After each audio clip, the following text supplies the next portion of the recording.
Yeah, I got the Bridget Jones shirt on today with one of my old heavy metal necklaces, and I figure I have about, well, it's falling already, I have about 15-20 minutes before the Bride of Frankenstein falls, and I end up looking like the mom from Brady Bunch.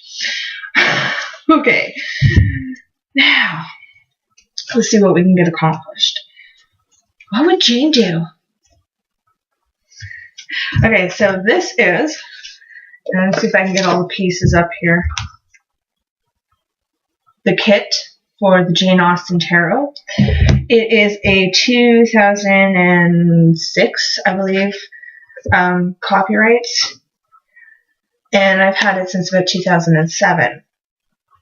I'm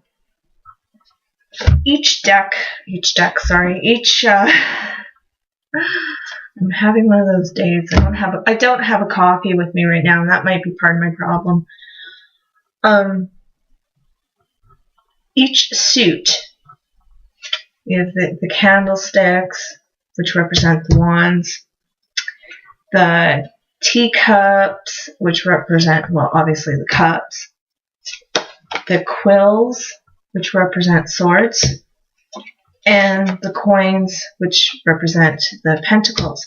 As I search now, because I wasn't smart enough to do it ahead of time, for the aces, which each represent one of her novels,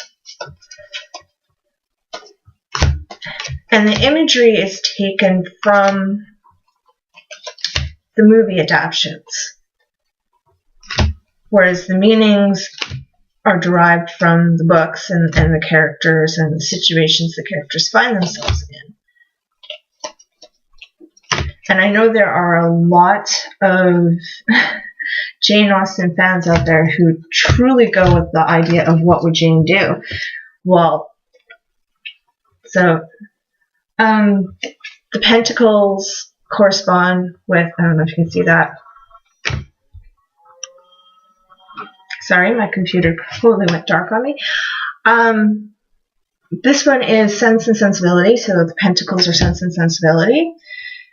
Persuasion for the cups. Pride and Prejudice for the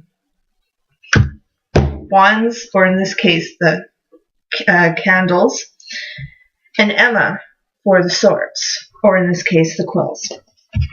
And this deck is just amazing. It's absolutely gorgeous.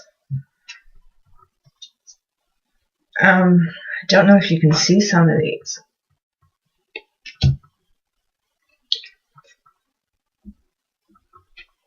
Just beautiful. And even the back looks like a hard copy of her books. So I'm going to go make a cup of coffee, and I'm going to come back, and I am going to do a few tarots for this week.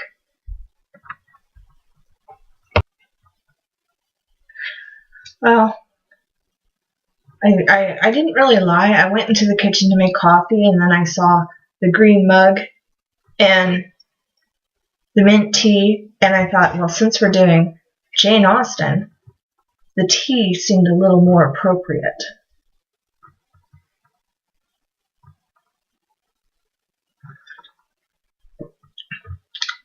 I still see the steam. It's really hot. The Eight of Wands, or as the case of the Jane Austen deck, the Eight of Candlesticks. Isn't it just difficult when one deck calls something one thing and then you've got to translate it in your brain to what, you know. This is sudden movement, impetuousness, desire, infatuation,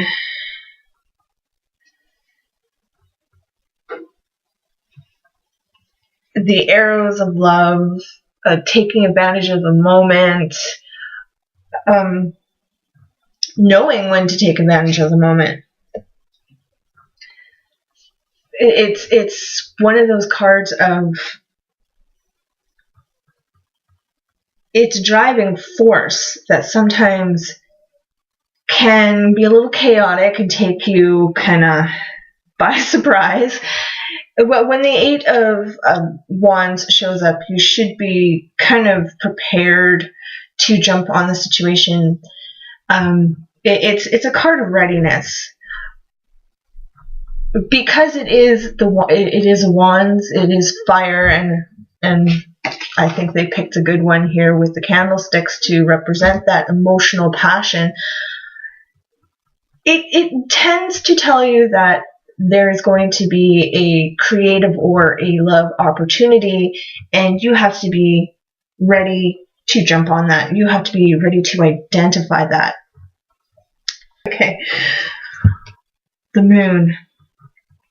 And I love this one. It's reminds me so much of the character of Marianne in Sense and Sensibility after she gets her heart broken.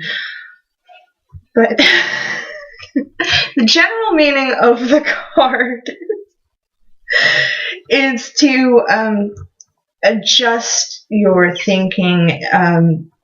The old saying, genius or insanity.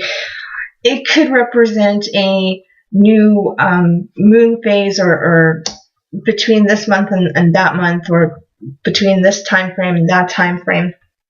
But it's also looking under the surface, looking at your dreams, looking at your fears, trying to delve into the mirror self or the shadow self.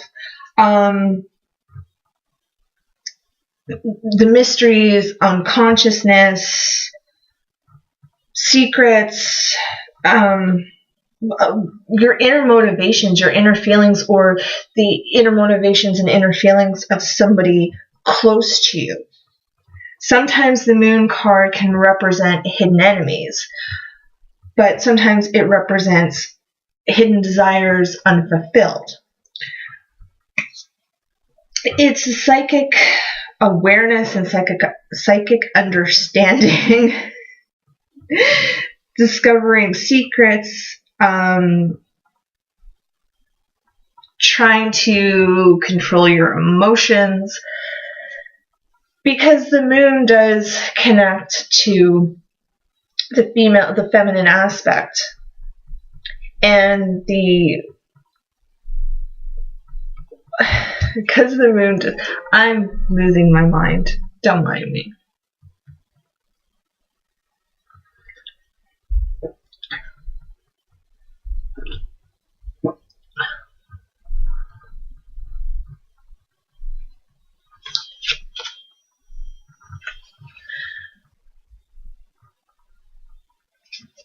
Well, I don't see these two come up together very often, and see, my hair is already starting to misbehave.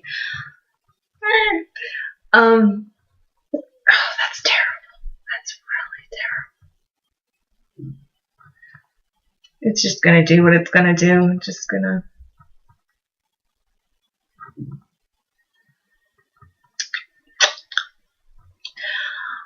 I don't get these two as a combo very often, the Eight of Wands and the Moon. But if you look at it from the point of view, and I'm going right now with the Jane Austen kind of feel, kind of vibe.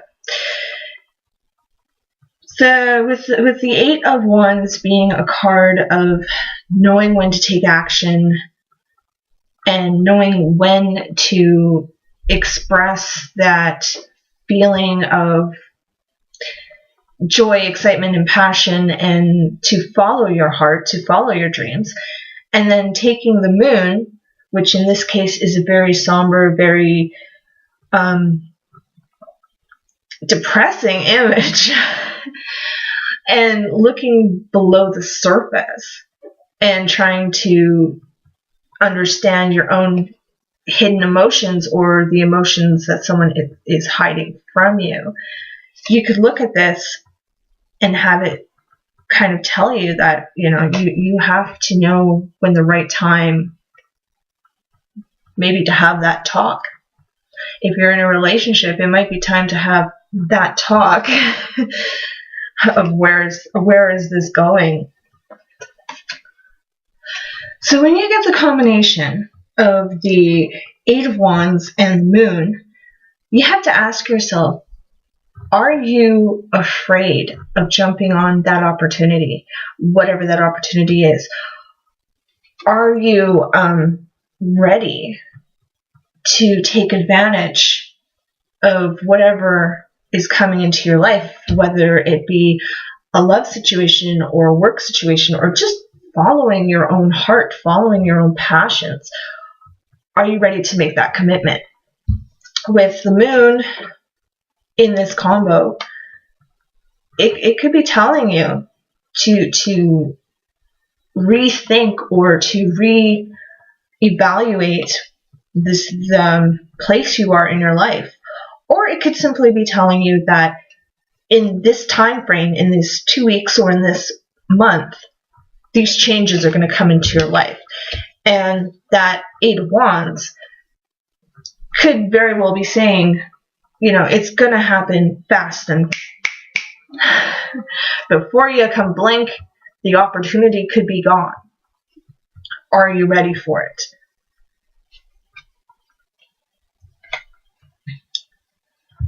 Now, kind of an odd combo today. Kind of an odd day. But there you go. One of the most beautiful decks I think I have ever come across is the Jane Austen. And this is a more in-depth, like I said, the kit comes with the cards, the large book, and the small book.